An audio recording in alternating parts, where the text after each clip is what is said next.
Hello and welcome to a little video about goal setting and why it's important to you and why you should definitely do it.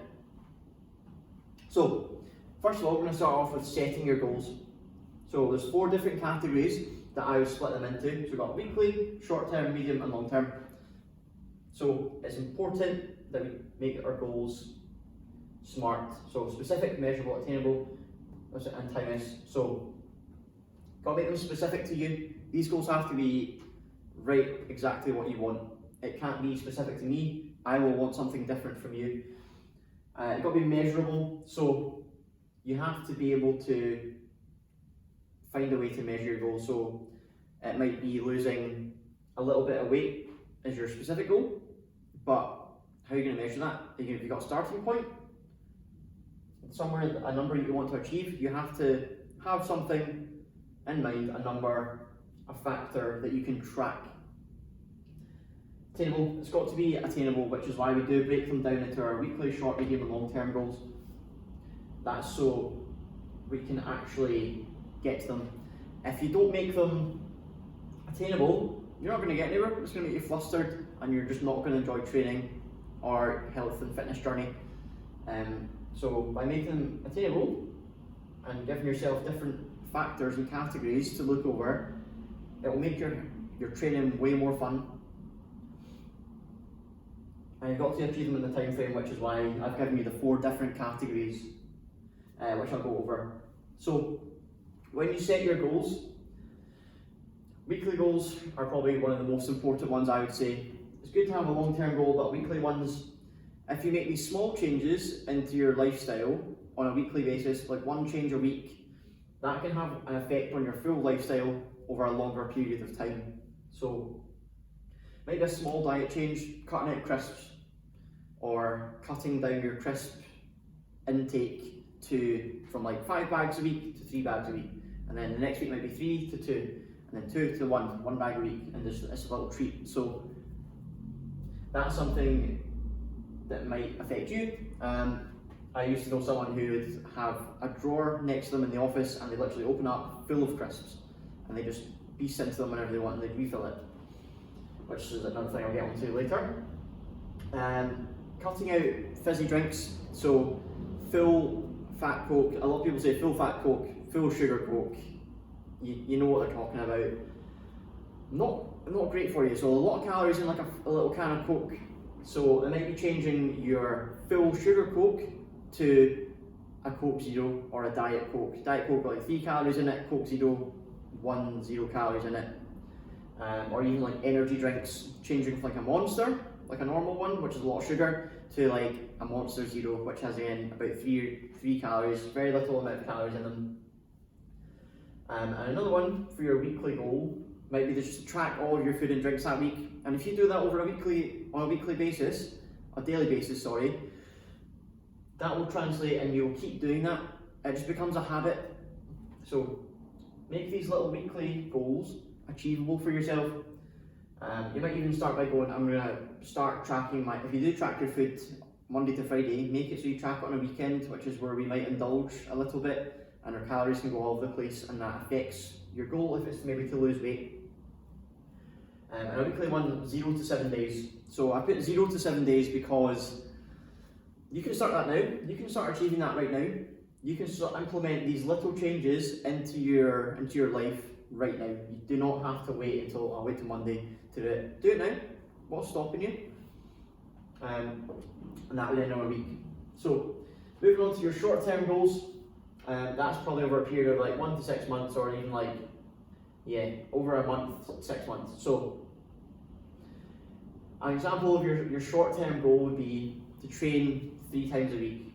But if at the moment you only train 1 time a week, that may be a big one to hit. So it may be even going training 1, and that's why these 2 kind of tie in together, the weekly and the short-term goals. It might be go from training once a week to twice a week, and then the next week do another twice a week, and then the week after that go 3 times a week, and then you've hit that goal.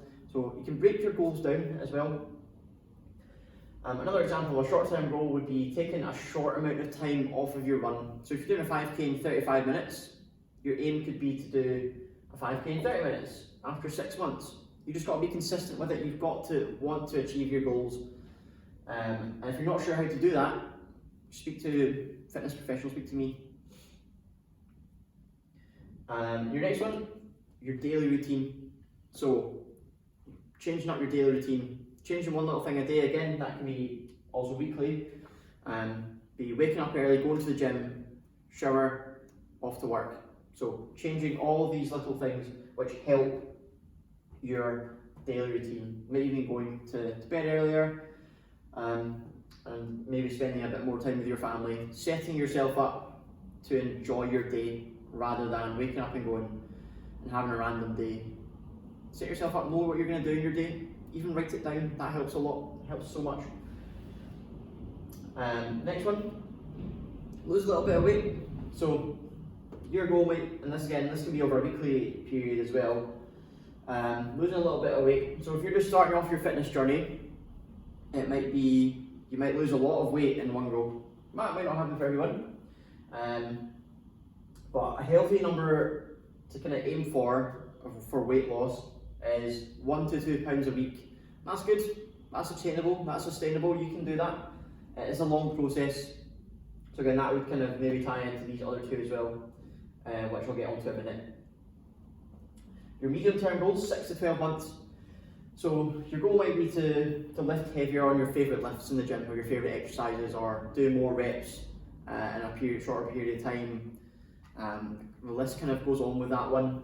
I could stand here forever and talk about all the different lifts you can do and the numbers and all the ways you can measure it. But pick a lift. If you don't like squatting and your goal would to not be squat heavier, deadlift, and you like deadlifting, go deadlift. Pick something that you enjoy, because then again, if you're training consistently, you've got to enjoy it. Sometimes, again, I'll get onto factors over here in a few minutes, but you've got to enjoy your training. If it's not enjoyable, you're not going to do it, you're not going to stick at it. Another couple might be changing your clothes size, so might be going down in a clothes size, or if your goal would be to gain muscle, going up a clothes size. Running a 10k, so this is something a lot of you maybe have to train for. I probably have to train for it as well. Over the years, my 10k time has just gone a steady decrease with age, and maybe just not running as much. So things with your goals, you have to be consistent. Again, I'll just reiterate that all the time. Got to be consistent with it. You have to want to achieve them. And another medium one could be long term as well. Work-life balance. So again, your work-life balance could tie in with your daily routine as well. So it might be saying, I'm going to stop work at 6 o'clock, spend time with my family, make dinner together, take the dog out for a walk. So just have a think about your life and your daily routine and how you can maybe have a better work-life balance. Can you finish work earlier? Do you have to work late? Does it matter? Think about it. And then long-term goals, that would be a year or more. So that means you give up drinking, not like orange juice. That could be, if that's your poison, but give up drinking, give up alcoholic drinks, or even completely change the way you look at them. So instead of going out and getting absolutely blitzed of 20 drinks, that's probably quite a lot of 10 drinks, you could change your drinks to like 3 or 4 a night, and even switch them to like a vodka soda lime. Just completely reduce the calories on them. Run a half marathon or full marathon, which is one I've been asked about recently. So with a half marathon or full marathon, that's a long distance. You've got to train for it. You can't just go full jump in to the deep end with that. Training for it will set you up for success. If you don't train for it, it'll set you up for failure. Same with everything. The more time you spend on something, either the better it gets or the easier it gets. But with that, a full marathon, half marathon, it's tough. I couldn't go out and do that straight off the bat. I'd have to train for it myself. And then the last one, in long-term example, lose a significant amount of weight or body fat percent. This is obviously in the longer bracket because it is a process. You've got to be patient with it. You're not going to lose 20 kilos overnight. You've got to be super consistent with it. And again, you can't put a long-term goal in the weekly bracket because it's not going to happen. So think about the time frame on your goals and why it's so important, because if you don't give yourself the correct amount of time frame, then it'll just leave you frazzled and it won't motivate you at all. If you know exactly the amount of time you've got to achieve a realistic goal, then great, absolutely, even better. Okay, so now I'm just going to move on to what might affect our goals. So we've got 3 things here: work, family, and personal life. Again, family and work kind of come into your personal. So if you're having problems with any of these 3 factors, might increase your stress levels, and that's not good for anyone. And stress levels might increase your emotional eating. So if you're stressed, you might reach for the biscuits, right? You might reach for the chocolate, something that makes you feel better without even realising it as well. So you've got to be kind of conscious of what you're doing, how you're feeling, and that gets on to the last one, or these other ones as well. And also family commitments. You might say, I don't have time for training, I can't fit the gym into my schedule. There's always time in the day to fit some kind of training in. Even if it's going out for a walk, get your 10,000 steps in, going for a short run, or even training in the house, there's always time for it. So looking at your daily routine, map it out, find time to train. There's always time in the day. Might you be waking up early or training late at night when everyone's gone to bed. Just got to find the time for it.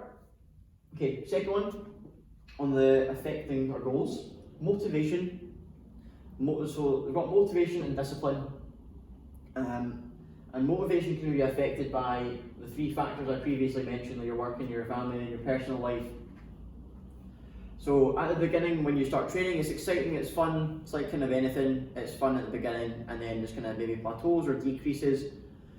So your motivation might be sky high at the top at the beginning of your training, and then it might just gradually decrease or plateau, which is normal, that's absolutely fine.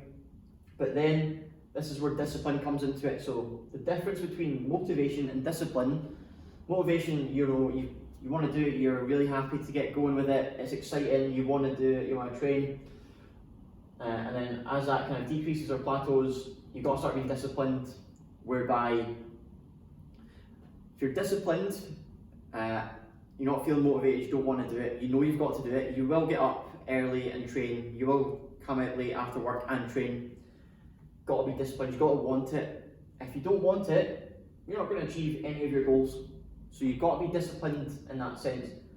You can't let any of these kind of factors affect it. Because there's times I've not been motivated, don't get it wrong. Half the time from now I'm just not motivated to do it. I know it, I'll do it because I know it will benefit me and it'll help me reach my goals. Moving on to the next one, our lifestyle. So as COVID is kind of over, we're out for dinner, socially drinking,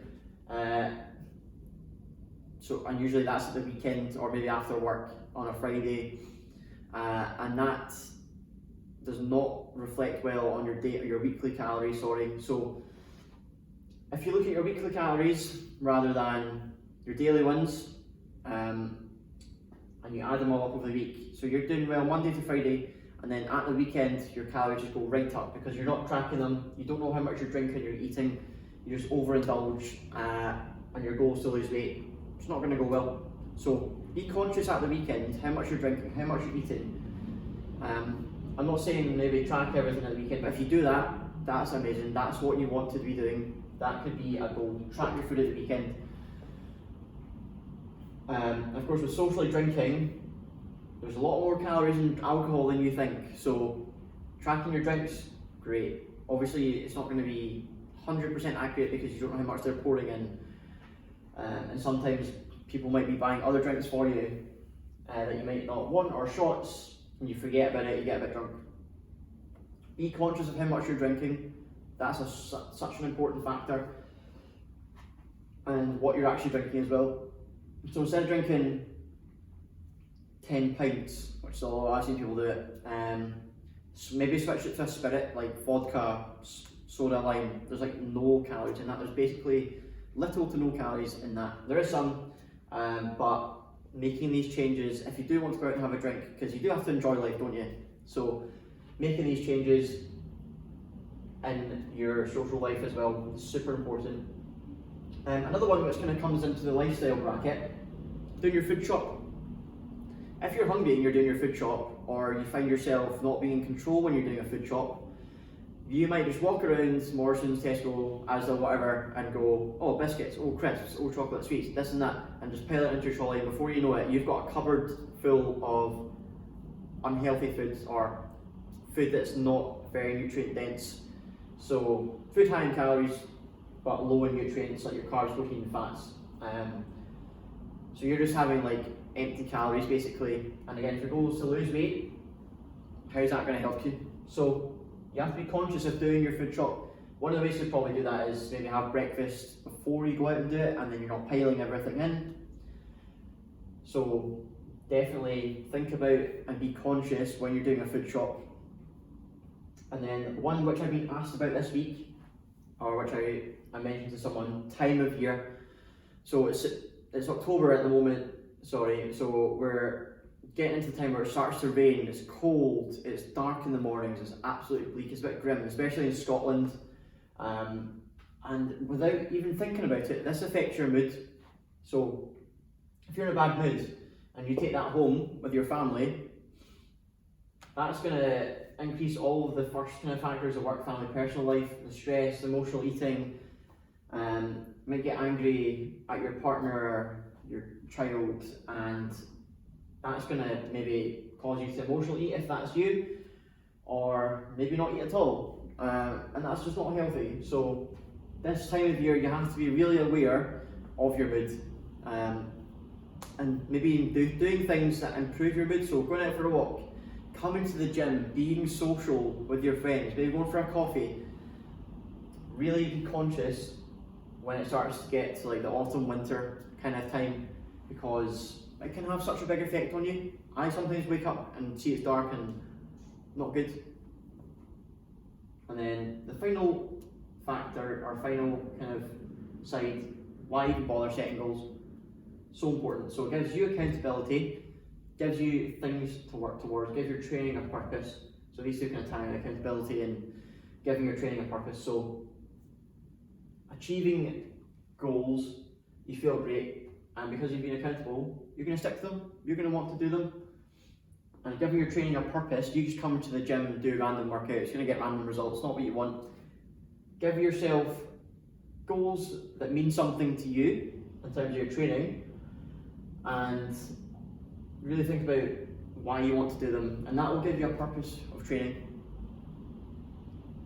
And then the very last one, don't set your bar wrong. So don't give yourself a long-term goal that you want to achieve in a week. You're not going to be able to run a marathon in a week. Like, that's just not going to happen. You've got to train for it. So don't set the bar at the wrong level. Otherwise you'll get flustered, you'll get stressed about your goals, why you're not achieving things. So really have a think about the time frame and how long it might actually take to achieve something, or speak to someone who knows what they're talking about. So that's kind of the main things I've gone over with our goal setting. If you've got anything else you want me to talk about, or something that I didn't mention on the goals, or some input you have, let me know. But thank you for listening, and I'll see you next time.